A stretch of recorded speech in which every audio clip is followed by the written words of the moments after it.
बधिर धृतराष्ट्र सरीखे, भूत भविष्य के नेत्र, अंतर मन में धधक रहा है।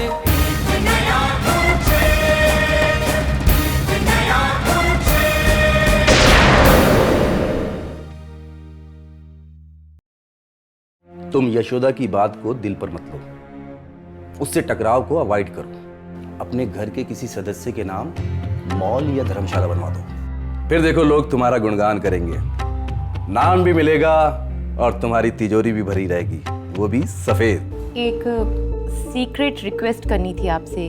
अरे हमारा धंधा ही गोपनीय है, कहिए। मैं आपकी मददगार नहीं, पार्टनर बन जाऊं तो? तुम्हारा इस कारोबार में आना मैंने मन से नहीं, मजबूरी से स्वीकार किया था। अरे मैं तो थोड़े में भी गुजारा कर लेती, कम से कम तुम मेरे पास तो होते।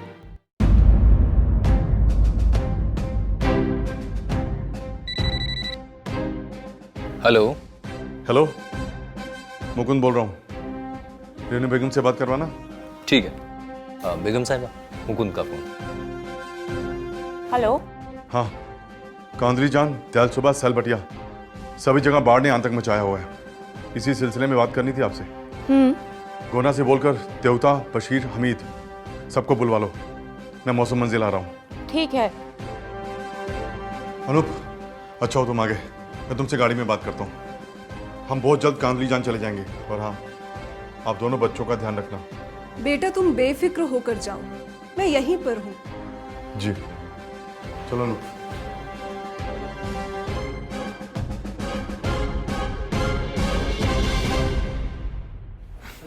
आओ मुकुंद खान।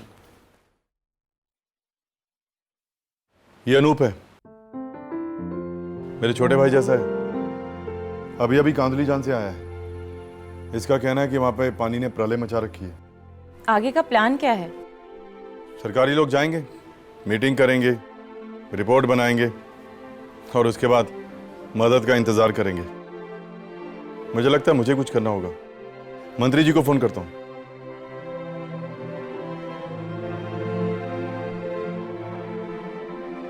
हेलो, ये मंत्री जी से बात करवाएंगे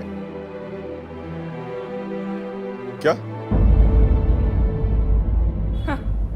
वो दिल्ली गया है किसी का पेट ठीक करवाने। बीवी के यूट्रस के ऑपरेशन का बहाना है। वैसे पता चला है उसकी दूर के रिश्तेदार पेट से है और वो भी साथ गई है। बीवी को भी पता नहीं चलेगा और रिश्तेदार का पेट भी ठीक हो जाएगा, दोनों काम निपट जाएंगे। रेनू बेगम, मैं वो सब करना चाहता हूं जिससे इरशाद भाई की आत्मा को शांति पहुंचे। मैं डीसी साहब को फोन करता हूं। हाँ, सरकारी दफ्तरों की भी कुछ ड्यूटी है। हेलो,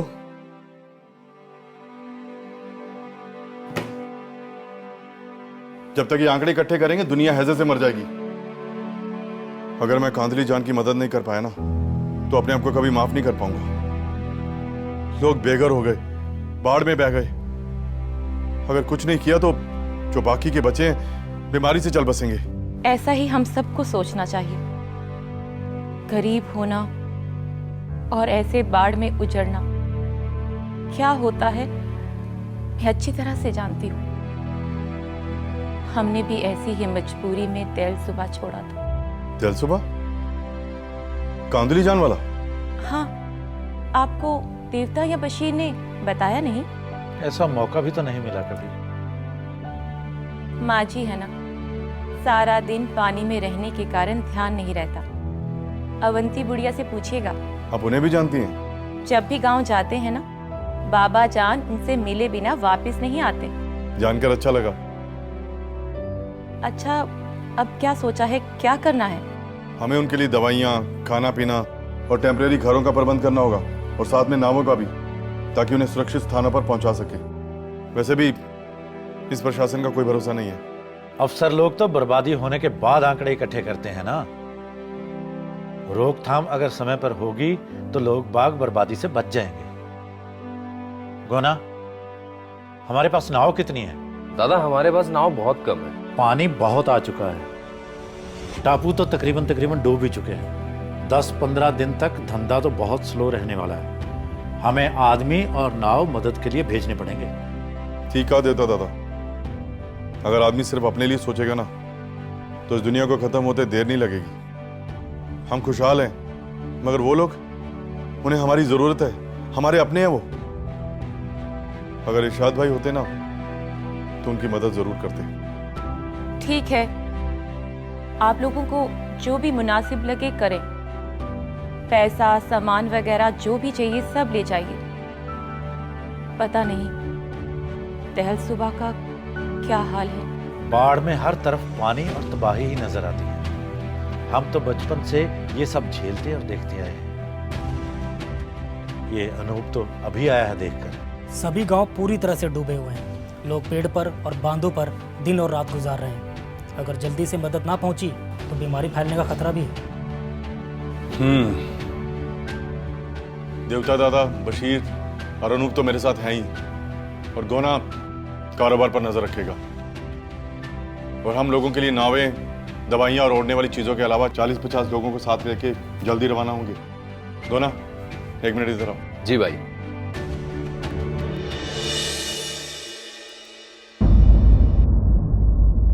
गोना, ये जो जुगनू को सामान भेजा है उसका हिसाब कर लेना अच्छे से। जी भाई। ठीक है।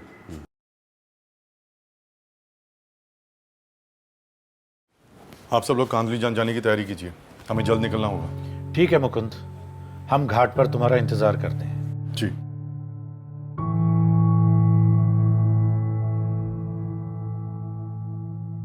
रेनू बेगम, वैसे मैंने लोगों को काम पे लगा दिया है। टापू डूबे हुए हैं तो 10-15 दिन कोई काम हो नहीं पाएगा। आपसे पूछना जरूरी समझा, पार्टनर हैं आप हमारी। मैंने तो अपना हिस्सा भी आपको दे रखा है।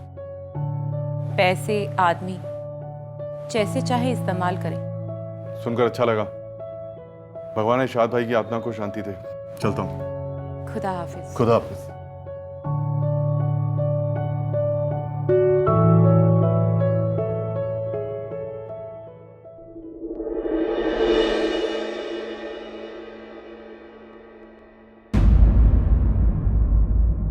अच्छी आदाब। जी नमस्कार।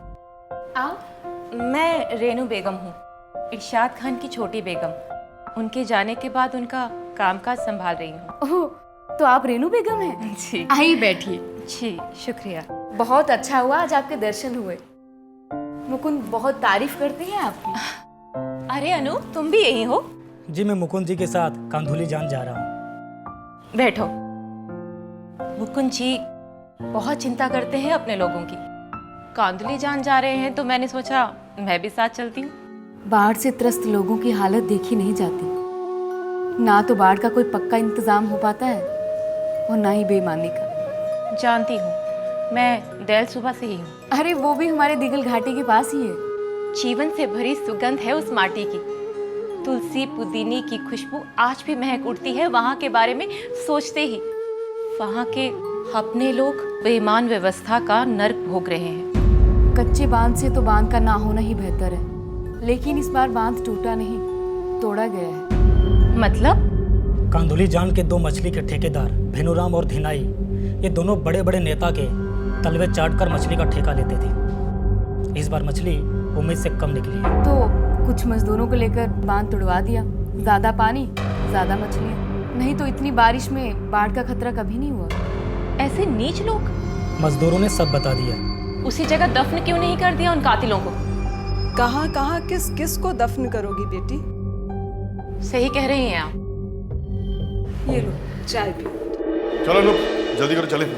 अरे रेनू बेगम, अरे आप यहाँ। जी, आप कांदुली जान जा रहे थे तो सोचा मैं भी साथ चलती हूँ। जी बिल्कुल, ये तो बहुत ही अच्छी बात है। पर वो क्या है ना कि कारोबार को संभालना और बाहर से आए लोगों को मिलने के लिए भी कोई ना कोई तो यहाँ चाहिए।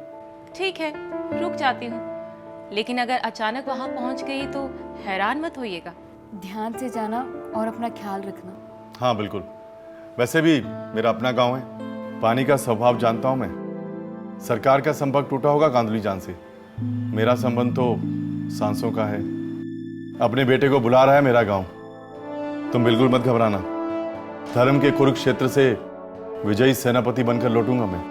भगवान तुम्हें खूब साहस और हिम्मत दे बेटा। ठीक है की, अभी हम चलते हैं। देवता बशीर घाट पर इंतजार कर रहे होंगे। अपना ख्याल रखना। तुम भी चलो अनूप, चलता हूँ। ठीक है की।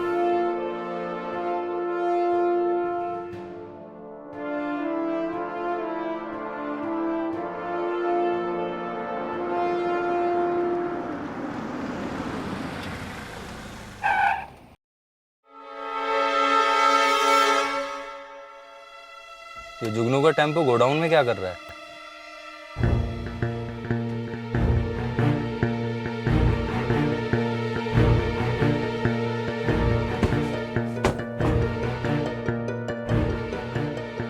जुगनू, तू यहाँ क्या कर रहा है? तुझे तो इस वक्त नाव पे होना चाहिए था। रिटेलर्स माल लेने आए होंगे। यही जुगनू है। देवता बता रहा था कि ये बड़ा साहसी है। साहसी लोग नाव पर रिटेलर से मुलाकात करते हैं। आज लहरों ने ज्यादा हलचल मचा दी, इसलिए भाग आए। बशीर नहीं है ना वहां पर। ना भाई, आज आपको भी मौका मिल गया, सुना लीजिए। बाकी सब लोग बाढ़ पीड़ितों की मदद करने में लगे हैं। तुम अपना घाट छोड़कर यहाँ क्या कर रहे हो? वो देवता भाई का संदेश नहीं आया ना, इसलिए चक्कर मारने चले आए। बस हम जा ही रहे थे। चलें?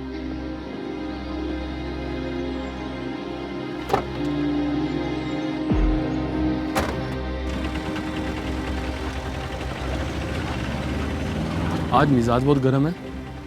बाद में सब पता चल जाएगा। तुम सारे चौकीदारों को सतर्क कर दो। आज कोई ना कोई पकड़ा जाएगा। क्या मतलब? मैं समझा नहीं। समझोगे कैसे? जो कभी नहीं हुआ वो आज होगा। मुसीबत गहरी है, दुश्मन घर का है। बात क्या है?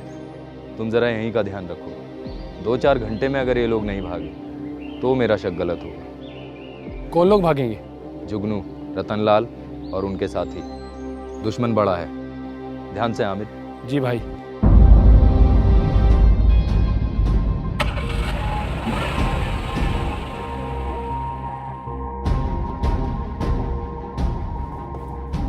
वो लोग क्या करने वाले हैं? विश्वासघात। 25 किलो हाइठा टापू, डालू मीरा, रुदाली टापू। मुझे रक्त की गंध आ रही है। खून, ताजा खून। ये सब क्या बोल रहे हो? खुद ही बड़बड़ाते रहोगे या मुझे भी कुछ बताओगे? अभी नहीं, ये मसला बहुत उलझा हुआ है। थोड़ा सुलझ जाए तब बताता हूँ। कब तक? बहुत जल्द। आप थोड़ा इंतजार कीजिए। लेकिन मुझसे पूछे बिना कोई भी ऐसा वैसा कदम नहीं उठाओगे तुम। ठीक है रेनू बेगम।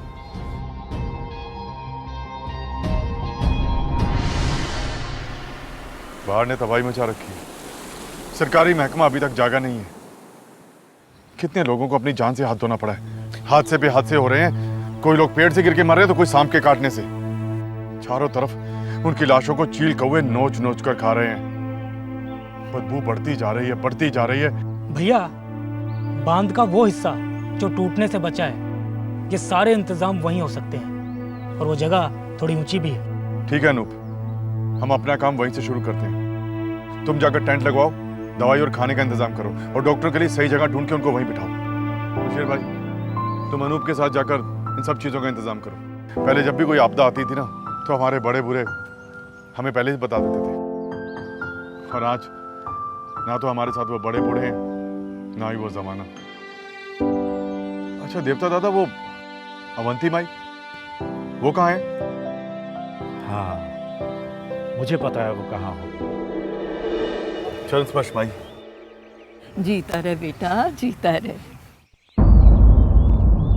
सुना है बलराम भराली का नाती गांव वालों की मदद करने पहुंचा है। अब तू आ गया है ना, सब ठीक हो जाएगा। कैसी हो अवंती माँ? नजर वगैरह तो ठीक है? अरे देवता, अब इस उम्र में दिख रही हूँ, यही क्या कम है। बाकी देखने की बात मत पूछ। ठोकरें खाने और इस गांव के दुख देखने और सहने के लिए बची हुई हूँ। क्या माई, चुगली वगैरह उसी तरह चलती है क्या माओ की? चल बशीर, अरे जिसे तुम चुगली कहते हो ना, उसे हम दुख सुख बांटना कहते हैं।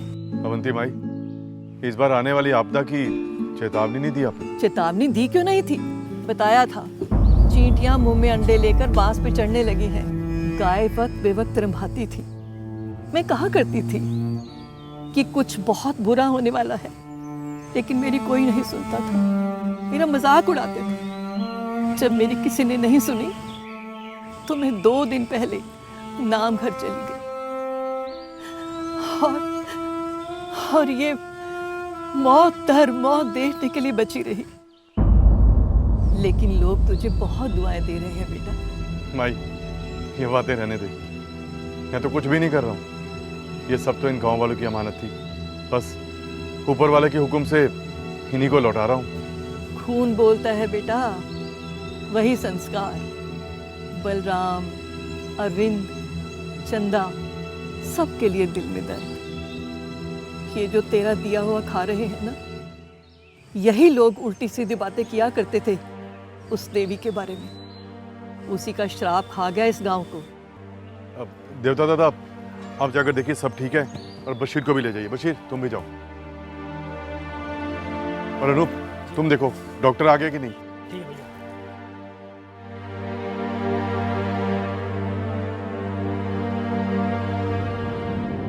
भाई, तूने तो इस गांव की 3-3 पीढ़ियां देखी हैं, समझी हैं। एक जख्म है मेरे सीने के बीच में। आज उसके बारे में जानना चाहता हूं मैं। देख भाई, सच सच बोलना, सच जानना चाहता हूं मैं। नहीं रे, बलराम भराली का नमक हजम नहीं हुआ गांव वालों को। जिन्होंने खाया उन्होंने हराम भी किया। भाई, तूने तो इस गांव का अच्छा बुरा, सही गलत सब देखा है। अब तुम ही बताओ, क्या मेरी माँ अच्छी औरत नहीं थी? जानता है मुकुंद, जो बहुत अच्छे और सच्चे लोग होते हैं ना, लोग उनसे जलने लगते हैं। आप खुद तो अच्छा बन नहीं सकते, इसीलिए अपने अंदर की बुराई से दूध को काला साबित करने की कोशिश में लगे रहते हैं। कलयुग है बेटा, कलयुग है। आज लोग बुराई की बातों में ज्यादा आनंद लेने लगे। तू सच जानना चाहता है ना? काश तेरी तरह गांव वालों ने भी तेरी माँ के चरित्र पे उंगली उठाने से पहले सच जानने की कोशिश की होती, लेकिन नहीं। उन्होंने बेबुनियाद बातों को लेकर सच को झूठ और झूठ को सच साबित कर दिया। और ये सब किया भी तो उस आदमी की बेटी के साथ जिसके पसीने और खून की एक एक बूंद इस गांव के काम आई। बलराम भराली, तेरे नाना, गांव का रसूखदार नाम। कई नौकर चाकर थे, बहुत से लोगों का उनके घर में आना जाना भी लगा रहता था। प्रणाम काका। जीते रहो बेटा। कहो कैसे आना हुआ?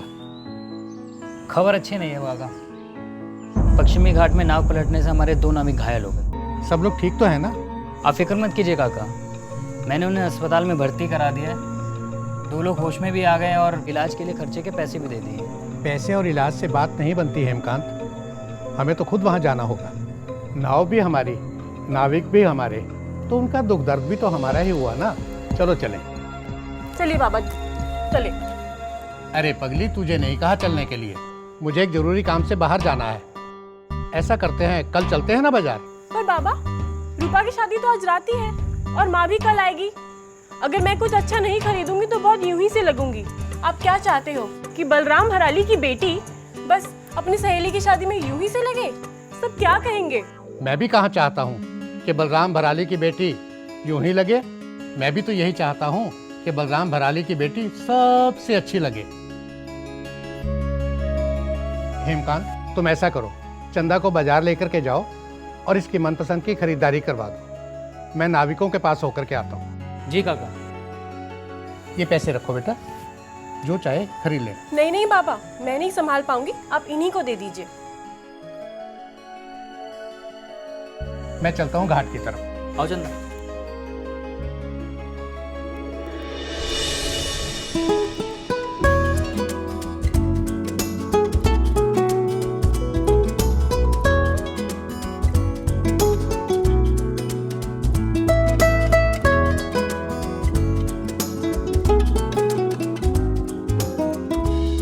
वैसे एक बात तो है, आपकी पसंद बहुत अच्छी है, जो काम मैं पूरे शाम में करती वो आपने 2 घंटे में करवा दिया। काम तो वैसे आधे घंटे का था। मतलब? अरे वही मतलब आधे दिन का। खैर जो भी है, काम आसानी से और जल्दी जल्दी हो गया। कुछ लोग होते इतने समझदार है कि हर काम आसानी से कर लेते हैं। अच्छा ऐसा है तो देखिए अब क्या क्या आसानी से कर सकते हैं। अरे अरे चंदा जी हाथ हटाइए, क्या कर रहे हैं? ओ! क्या जमाना आ गया, जवानी ने अंधा कर रखा तुम दोनों को। तू चंदा है ना? हाँ मैं चंदा हूँ। बताता हूँ अभी तेरे बाप को। ठीक है बता दो। ये गांव वाले भी नाहक ही किसी की बेटी को बदनाम करने में लगे रहते हैं। बलराम भराली ने अतीत से पीछा छुड़ाने को चंदा की शादी अरविंद से कर दी, लेकिन वो ये नहीं जानते थे कि वही अतीत उसके भविष्य को बर्बाद कर देगा। अरे काका आप, नमस्ते नमस्ते। जीते रहो बेटा। हाँ बैठो। और काका सब ठीक है? हाँ सब ठीक है बेटा। माफ़ करना बेटा, तुम्हारी शादी में नहीं आ पाया। बहुत दिनों से सोच रहा था कि बहू को जाके शगुन दे आऊँ। कोई बात नहीं काका, लेकिन अगर थोड़े दिन बाद आते ना तो बहू के साथ साथ पोते का मूवी देख लेते आप। अरे वाह, ये तो बहुत खुशी की बात है। बहुत बहुत बधाई हो। शुक्रिया काका, बस इसी तरीके से अपना आशीर्वाद बनाए रखें। जीते रहो बेटा। मैं बाबा को बुलाता हूँ। बाबा, अरे बाबा देखिए तो कौन आया है। अरे जगत तुम जाओ बेटा, बहू को कहो पानी लाए। जी बाबा। और कैसे हो जगत? अच्छा हो भाई। मैं तो भाई बहुत नाराज था तुमसे। मेरे इकलौते बेटे की शादी और मेरा जिगरी दोस्ती गायब। तेरी नाराजगी जायज़ है भाई। और रास्ते में कोई तकलीफ तो नहीं हुई? बस भाई ये मत पूछो। क्यों, ऐसा क्या हुआ? अरे आपने सुना नहीं, वो हेमकांत है ना, उसके समर्थकों ने उसकी रिहाई के लिए पूरा रोड जाम कर रखा था। उस जाम में 5 घंटे एक ही जगह फंसा रहा, इसीलिए लेट हो गया। अरे काका कौन हेमकांत? वो जो आजकल जेल में जाकर हीरो बना हुआ है? क्या खाक हीरो? वो जो सत्याग्रही बना घूम रहा है ना, उसके चरित्र में बहुत बड़ा दाग है। आपके पास के ही गांव की लड़की के साथ उसका चक्कर था। उसी गांव के एक आदमी ने मुझे बताया था। हमारे पास की गांव की लड़की? और हमें पता ही नहीं कौन है वो।